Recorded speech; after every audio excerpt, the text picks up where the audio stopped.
First of all, I'd like really to thank the organizers, especially Bernard, for inviting me and for facilitating my participation. I wanted perhaps this morning just to say a few words about why I am here today and why I decided to come. I have often spoken, since assuming my position as Special Rapporteur, about what I like to call the emerging frontiers or new frontiers of violence against women.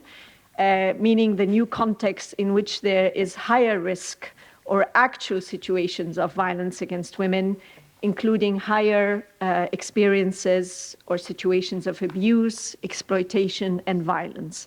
As many of you know, in international law, violence against women is the extreme discrimination against women based on their sex or gender, and which includes physical, psychological, and economic forms of violence. And for me, these emerging, let's say, forms of violence are based on the premise that patriarchy, which is at the origins of violence against women, also constantly reinvents itself. It mutates, it tries to outsmart us, and it tries to conquer new spaces. So with that in mind, surrogacy, no doubt, has human rights consequences for women and children, and for me constitutes one of these new frontiers or emerging issues, even if it's been around for a while. But when I say emerging or new, it means that we are still trying to unpack it and trying to understand it and trying to identify the risks and the human rights considerations. So surrogacy definitely has human rights consequences for women and children. And it is, in its extreme form, part of this push that I see around the world to commercialize and control women's sexual and reproductive functions. So there is no doubt in my mind that my mandate needs to understand the human rights issues involved in this, and also to contribute together with other treaty bodies and special procedures to providing advice to state and non-state actors on the applicable international human rights standards and international human rights consequences. And my mandate, unfortunately, to date, has not engaged on this.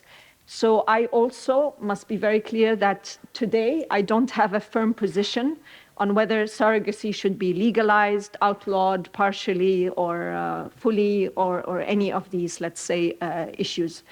I do want to, however, acknowledge that I have received reports from a number of victims, civil society organizations, and actors that are monitoring this and working on this regarding abuse and exploitation of women in the context of surrogacy. And so this also is one of the factors that is prompting me to look at this more closely. These reports have raised, obviously, not just issues of abuse and exploitation of women within these contexts, but also obviously raise human rights issues like the right to family, the right to be free from inhumane, degrading treatment or torture, et cetera, et cetera. It also raises the issue of consent and whether really we can speak about true and informed consent in such situations, and the sale of children, human trafficking, the right of children to know and be cared for by their parents. All these are relevant human rights issues in my view. Of course, in making assessments and in developing a position, I will be examining the comments and positions made by other colleagues of mine and by the treaty bodies. I know, for example, that my colleague, the Special Rapporteur on the sale and sexual exploitation of children, has issued a report on surrogacy back in 2018, though her report focused obviously on the sale of children in the context of surrogacy. And in her report, she had invited us, her colleagues in the special procedures, to also look at this more closely, and I think that's a very wise recommendation And I obviously will be looking at this from the point of view of violence against women. I also understand that the Committee on the Rights of the Child has been looking at this, has expressed concern that surrogacy could lead to or amount to the sale of children. I also understand that the Committee on the Rights of the Child does not have an official unified position on this.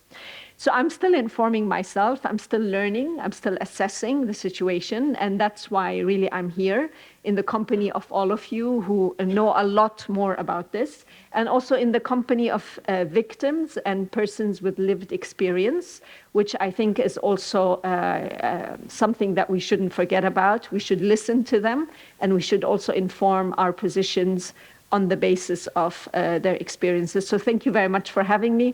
I very much welcome this gathering and the opportunity to listen and interact. Thank you.